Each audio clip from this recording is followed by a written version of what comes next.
Hey everyone, and welcome to the very first episode of There Will Be Schlock. I'm your host, Eric, and if you're unaware, this is how the show goes.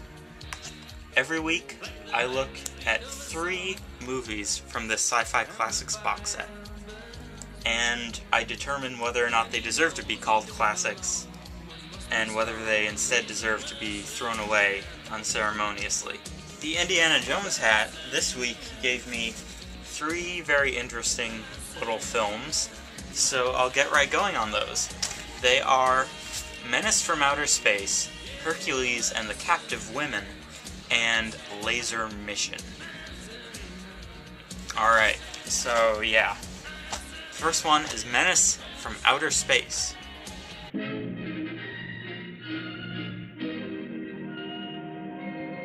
Okay, so the plot of Menace from Outer Space goes, the professor looks through his telescope at the sky and sees a comet coming towards Earth, but then he realizes that it's actually a missile or a man-made rocket.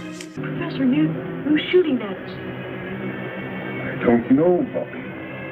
No one knows. So it crashes down and it explodes. Thankfully it doesn't hurt anyone. A meteor is playing tag with us, but we're okay, Mr. Secretary.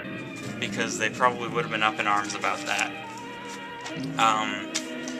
So the professor goes to his friend Rocky the Space Ranger, and along with the little kid Bobby. Ow!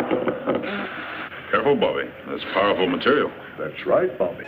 And Vina, their assistant girl. She's pretty much the girl. That's her role. Oh dear. I do hope I brought the right clothes. And Winky, who's Rocky's assistant.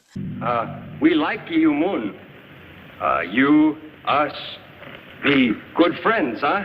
Heap cosmic pals? No?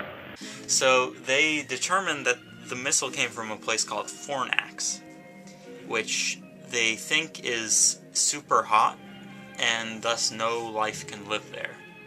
Why, Fornax glitters with a white heat so intense, nothing could possibly live there. But then they immediately make plans to travel there. I thought this place was supposed to be too hot for any sort of normal life. They say that crystals might be able to grow there. Nothing perhaps but crystal, and crystal grows in such intense heat. But they're not crystals. They're human beings. Human beings die when there's too much heat. It's a fact of life. So they ignore that and they go anyway. So that's bad decision number 1. Then in space they have a little battle with Griff, I think is his enemy's name. Yeah. I labeled here bad guy Griff.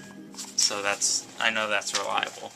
So yeah, they fight Griff in space and take him down, except they exerted so much fuel in the battle that they don't have enough to get to Fornax and back. Without further incident, we can probably make Fornax, but then we gamble. Does that moon really have life? And if so, can its inhabitants supply the power to get us back to it? Which you'd think they wouldn't depend on, since A, they think it's way too hot to support life, and B, whoever is on Fornax shot a rocket at them. So they're probably not going to be super friendly, I would assume. That would be what they're thinking. But no, they all decide to go anyway. The professor listens to the little kid. You won't get my vote on that, Rocky. Nor mine. And they go straight to Fornax, only to find that it is friendly. Heap cosmic pals? The people thought that a missile was the best way to get their attention. Then the flight of our missile was a success. It attracted your attention to Fornax. Like, I think maybe a radio signal would be better than a ballistic weapon. I don't know. But, so they get there, And there's this evil guy called Dr. Cardis. Professor Cardis. And he's living there too, except the professor knows that he's a murderer. So, the people are friendly. Cosmic pals? The king of the aliens goes to Earth with Rocky so he can conveniently be away when Griff comes and they take over. Warning to Fornak's inhabitants. We are preparing to land by force if necessary. You Earth people that I see must convey this message to the natives at once. And then they come back just in time to save the day. So really, yeah, that's pretty much it. Interestingly enough, I found out, I did a little research after watching this movie, and found out that it originally wasn't a movie at all. It was actually 3 episodes of a Space Ranger TV show from the 50s, kind of strung together, and then I guess put out in 1956, I think? Yeah, 1956, as a movie. The thing is, it's really dull. That was my main problem with it. Unfortunately, there's just a lot of static shots of people sitting in spaceships, standing and talking, lots of stuff like that, and it's not the most thrilling. This movie is actually the shortest one that I looked at this week, and it was less than 80 minutes, but it felt much longer than that. So I think there were quite a few pacing problems that maybe if you were watching this in like half-hour chunks, it wouldn't be so bad, but it felt long. So I can't say I'd really recommend it on that grounds. It's honestly, I wasn't surprised to find out that it was a TV show from the 50s. Well, because it feels very much like a 50s sitcom in a lot of ways. There's casual sexism. Ovina, haven't you been putting on weight lately? There's golly gee willikers talk. Those huge satellites. This is super cosmic. Golly, Rocky, Go tell the crew the blast-off was super stellar. And there's corny jokes. And Bobby, I'm sure my daughter Volika will welcome you. Monica, huh? Let's go, Mr. Zorovac. I've always wanted to be a girl out of this world. It's kind of interesting in that regard as a little time capsule into what kind of shows were being made at that time, but as a piece of entertainment, I can't say I really recommend this one. Sorry, Rocky. The universe owes you a debt. It's a better movie than this. I'm so sorry.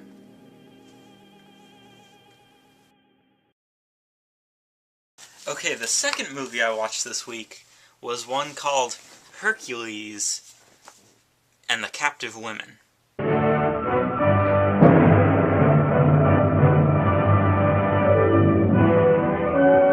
Which actually is a misnomer because there's only one captive woman in the movie. There are other, there's a pit of captive people, but I think they're all guys, so I don't know where this title was coming from. And it was also called Hercules and the Conquest of Atlantis, or something along those lines, which makes a lot more sense. So basically the story of this one is Hercules goes with his friend Androcles, who is like the king of the Greeks. The king of Thebes was Androcles. The mighty Hercules and his son Hylas were loyal to this brave ruler. I'm the king of Thebes!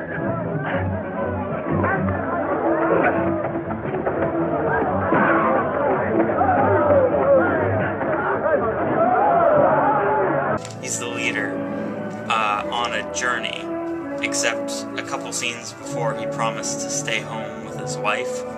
I swear by the gods, the time has come for me to settle down to a calm and tranquil life. And they just kidnap him and put him on the ship. Do you think he'll be very mad? Difficult to say before he wakes up. No matter, we're miles offshore. When Papa finds out I put a sleeping powder in his wine. Except he's okay with it, so I guess, sure, fine, yeah.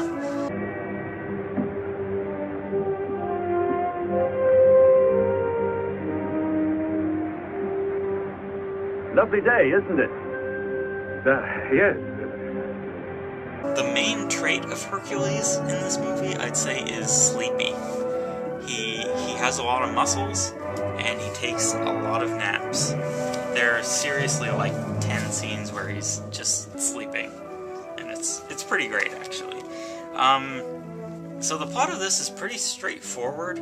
Hercules goes on a quest with Androcles, and Timotheus, the little person that's in their crew, and his son Hylas is also there, except he's hiding out because he thinks his dad will be mad if he sees him there. I'm going up. No, you don't. Don't you move. We'll lost if Hercules finds you on board. The only thing he's been asking all these days is whether you're at home safe and sound. Did you tell him I was? Don't be silly. What else did he say? Nothing. Mostly he sleeps. When he doesn't sleep, he fishes. Fishes? Fishes. Caught many fish? Nah. So they encounter a storm, and their ship gets... No, first they get, like, turned on by the criminal crew that they have. Except Hercules doesn't care at first because he's napping. And then they ride into a storm, and they get wrecked. And everyone goes missing except for Hercules. He is fine. He just washes up on shore. Goes to confront the monster Proteus, because Ismene, the lovely maiden of Atlantis, is held captive there. She's stuck in a wall. So, in what's probably the best scene in the entire movie, he fights Proteus, who changes shape many times.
It's really actually pretty wonderful.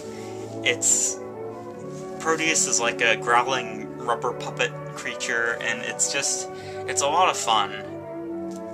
Compared especially to the sort of drab action scenes in Menace from Outer Space, this movie is a lot more lively. And so Hercules goes with Ismene to Atlantis. There's my country. Atlantis.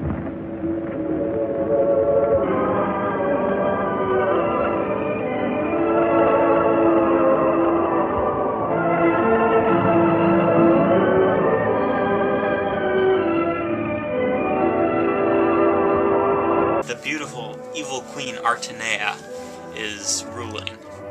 She still wants to kill Ismene, though, because there's a prophecy that says that Atlantis will be destroyed if Ismene outlives her mother. So she still wants to sacrifice her daughter. Unfortunately, nothing has changed. On the day that a daughter of mine shall survive me, it is written in the sacred books, Atlantis shall be destroyed. Mother, then you must die.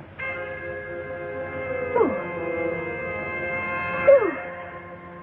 I don't want to die. And Hercules starts snooping around. He finds Androcles, whose memory's been wiped, or he's gone crazy or something like that. And then he goes to find the source of the evil queen's power, and he directs a beam of the sun towards it, and Atlantis explodes and goes into dust, and all the people die.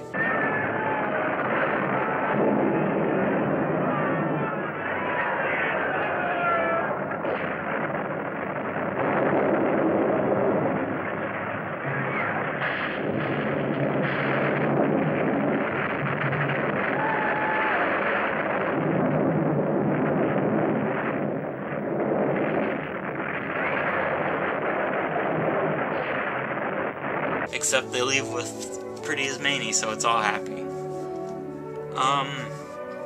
To be honest, I like this movie. I really did enjoy watching it. It wouldn't have won any Oscars if it had been up for Oscars back in the 60s. And it's dumb, and there are some plot things that don't make sense, but honestly, it's a fun little Hercules movie.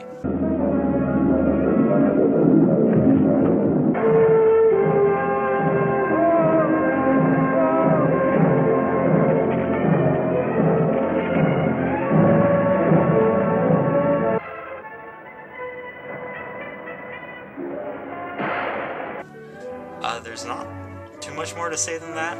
It's just, there are like legitimate sets and costumes in this movie that look pretty good. And the pacing's pretty solid. It moves at a decent pace. It's not long, boring stretches of people talking like in the last movie. Yeah.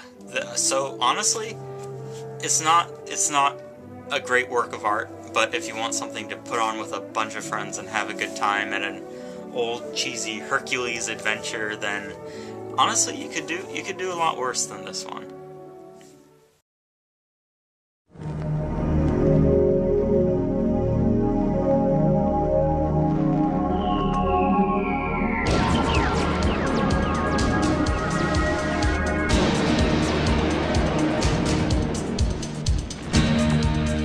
I didn't expect much of Mill Creek Entertainment, but they're already pushing my limits. I was promised 50 sci-fi classics. Okay, classic is debatable, yeah, I can see that with a lot of these movies probably, but I watched Laser Mission from 1990 as the third selection for this week. Laser Mission is not a sci-fi movie. Despite having laser in the title, there are no lasers in this film. There are lasers talked about. But you see, I want to stop dreaming about fire from heaven and melting men. Lasers. But that's not good enough for me. Well, anyway, the movie stars Brandon Lee, some girl who's always wearing a low-cut dress, and Ernest Borgnine as a Cuban scientist, I think. Well, anyway, since this is not a sci-fi movie, I guess I should sort of explain what it is. It's basically a cut-rate James Bond movie. Michael Gold, American. Are you here for pleasure or business, Mr. Gold? A little bit of both, you might say. What kind of business do you do? People management and conduct behavior modification. That sounds very interesting and dangerous work. Let's put it this way. I'll always have a job. Trouble is, are you always able to do the job?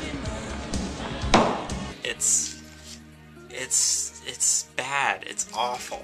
I hate to kind of sum it up early on in the review, but it really is terrible, terrible movie. This is not my day. Well, look at it this way. Things could be worse. At least we're in this together. You know, somehow I fail to find that reassuring. Okay, so it starts with Brandon Lee, who plays Johnny Gold, or whatever he's called. His last name's Gold. I think he's Michael Gold, because he's a cool, slick secret agent. The People's Court has found you guilty of crimes against humanity. I don't remember a trial. You were asleep. He whispered. What charges? Treason, espionage. The death penalty. And he has a mission to get Ernest Borgnine to defect to the Americans. I'll take your request back to my employers. I'm sure they'll say yes. And he does something with lasers for his work. Lasers. And so they kind of awkwardly shoehorn the title in later on when they're talking about him. And his presence in the Kavango means that the Soviet bloc is planning some sort of laser mission that could tip the balance of power on the entire African continent. So yeah, he goes to Ernest Borgnine and talks to him for like a minute, except then the enemy spies get onto him and they kidnap Ernest Borgnine. So he goes back and talks to his bosses, one of whom in the right angle looks exactly like Tom Hardy and Bronson. And they send him back out to do the job for $1 million. They all know him, they all know who he is, so it's a super dangerous mission now. What, are you insane? That's a suicide mission. So he has to track down the guy's daughter, and together they go and have what I guess the screenwriter thinks is witty banter. I never put price tags on women. It's much more fun taking them off. Some things come off very easily. Such as? Such as your head if you don't stick to business. Such a gentleman. Such a bitch. And then they go and they try to save Ernest Borgnine, the scientist. There's lots of stupid action.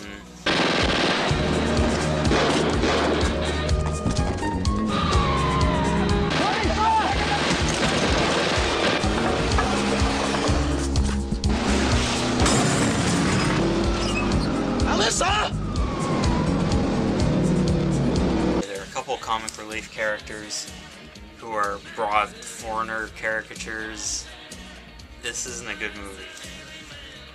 I think whoever made this probably just took like a middle school level Spanish class. Less than that probably, because I don't really know much Spanish at all, and I probably understood every word of this. It is like the most base understanding. Caramba! Nada, El Capitan! What if we touch the wrong hombre? Amigos! Alto! Amigos! Amigos! And, well, actually it's a cross between a middle school Spanish class and a Speedy Gonzales cartoon. Move it! Arriba! Anyway, yeah, they go and fight the main bad guy who's a communist, but he's German sounding. All of the bad guys in this movie sound like they're German. You Americans. Like in the movies. So they go and they fight the main bad guy, and Timmy Gold gets shot, but it doesn't affect him at all. And they find Ernest Borgnine, and he shoots someone with a shotgun. And it just reminds me how much more I would be enjoying this movie if it was just Ernest Borgnine shooting people with shotguns. So they kill the main bad guy like 5 times. You kill me with your stupid...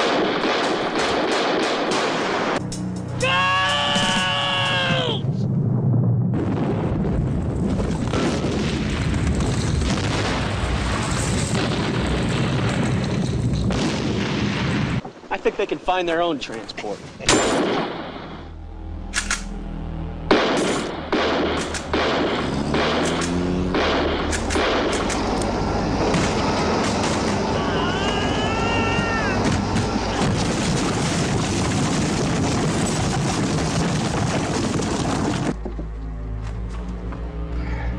And they reveal that, oh, the woman he's been with, who said she's the professor's daughter, she's not really the professor's daughter. She's just an agent like Michael Gold.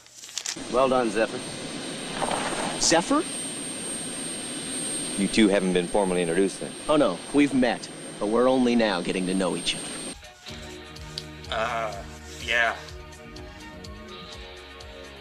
That doesn't make any sense. This two movies out of 3 do not make sense this week. And that's especially frustrating because the one that does make sense is about Hercules punching things. When they first meet and they go to dinner, when Brandon Lee and the woman go to to dinner and have their romantic date, she gives him, like, a lead, like one of the professor's friends. Professor Rice, perhaps? His colleague and his closest friend. Right. Except, if she wasn't the professor's daughter, then how would she have known that? Or did the agency know that? And then why didn't they tell Brandon Lee about that? I don't...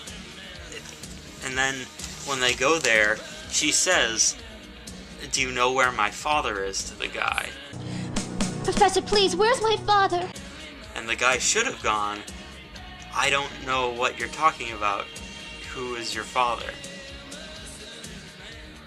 Except, he just gives like a cryptic riddle. Lord, skeleton, look for Braun. There's plenty of evidence for the fact that this woman is actually his daughter. It's just, it turns out to be a twist when it's convenient for the movie. Okay, Laser Mission was really bad. It was a cheap Bond ripoff with lots of dull, repetitive action. Terrible dialogue.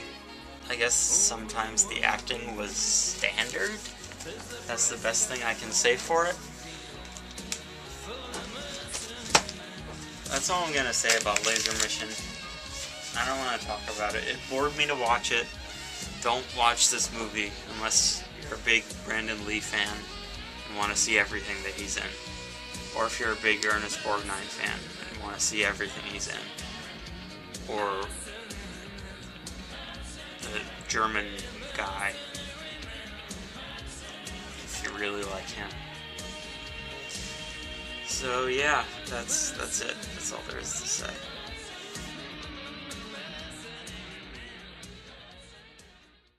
Alright, so that about wraps it up for this week. I think that was a pretty good spread to start this little experiment on. That's really all I've got to say on those movies.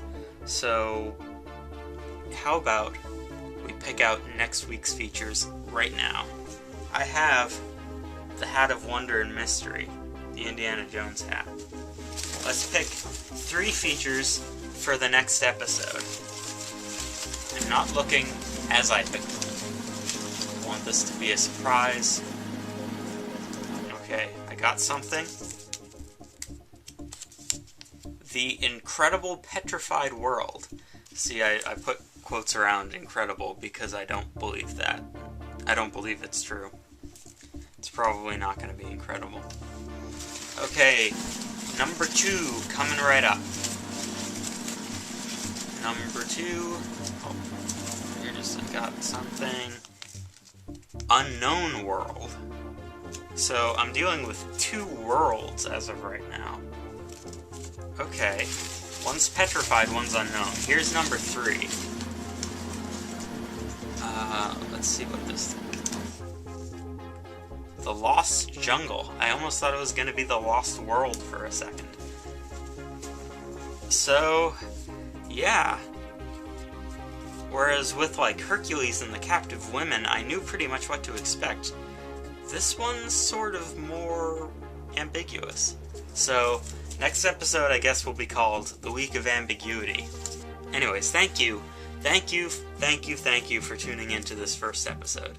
It means a lot to me if you watch, if you subscribe to my channel to keep updated on future episodes and other videos I might be putting out. And like and comment to let me know how you felt about these. And maybe how you feel about these next 3 titles. So again, I'm Eric, your host of There Will Be Schlock, and I am bidding you adieu for another week. See you next time.